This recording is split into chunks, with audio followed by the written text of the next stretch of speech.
वीरानी हवेली में शादी की तैयारियां पूरे शबाब पर थी।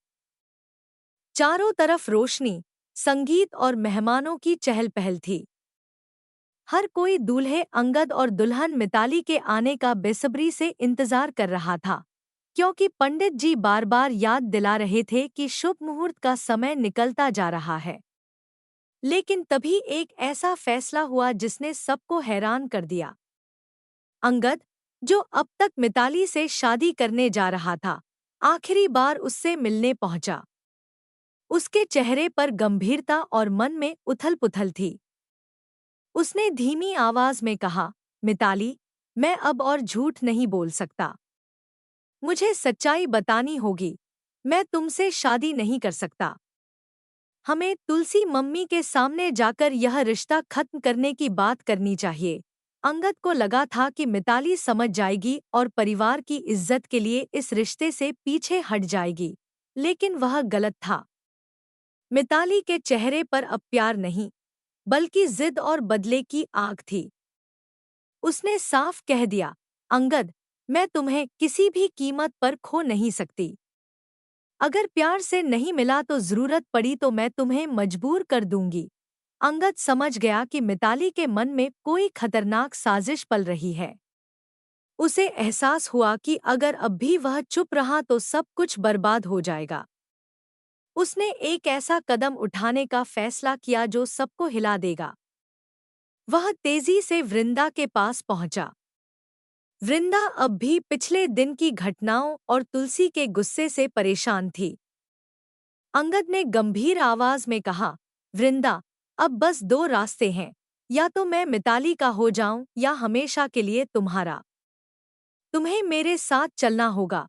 वह कुछ समझ पाती, इससे पहले ही अंगद उसका हाथ पकड़कर घर के पास बने छोटे मंदिर में ले गया।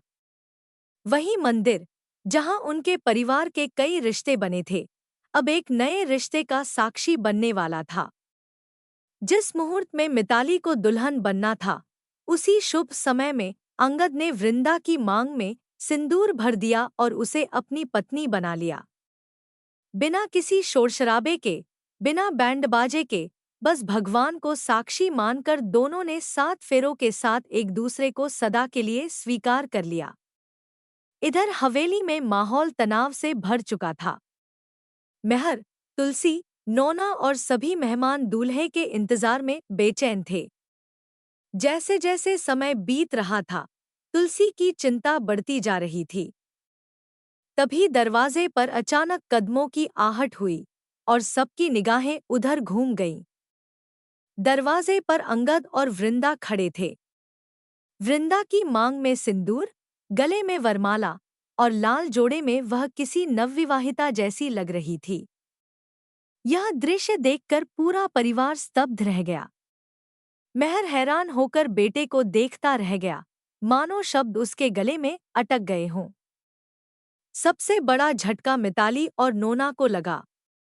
मिताली, जो अब तक अंगद को ब्लैकमेल करके इस घर की बहू बनने का सपना देख रही थी, अपने पैरों पर खड़ी भी नहीं रह पाई।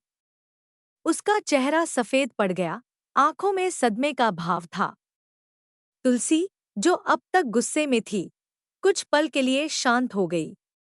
उसके दिल में गुस्से और ममता दोनों की लड़ाई चल रही थी।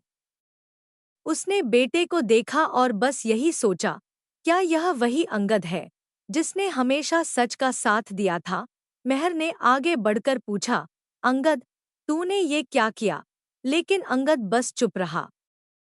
हवेली में सन्नाटा छा गया। हर कोई स्तब्ध था, कोई खुश, कोई हैरान, कोई टूटा हुआ। कहानी अब एक नए मोड़ पर थी।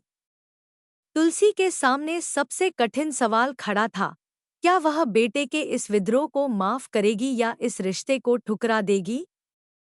वहीं दूसरी ओर मिताली की आंखों में अब बदले की आग जल रही थी। उसने मन ही मन कसम खा ली कि वह इस हार का जवाब जरूर देगी। एपिसोड का अगला हिस्सा और भी भावनात्मक होने वाला था, क्योंकि अब न सिर्फ प्यार और परिवार की परीक्षा थी, बल्कि सच्चाई और परंपरा की टक्कर भी सामने आने वाली थी।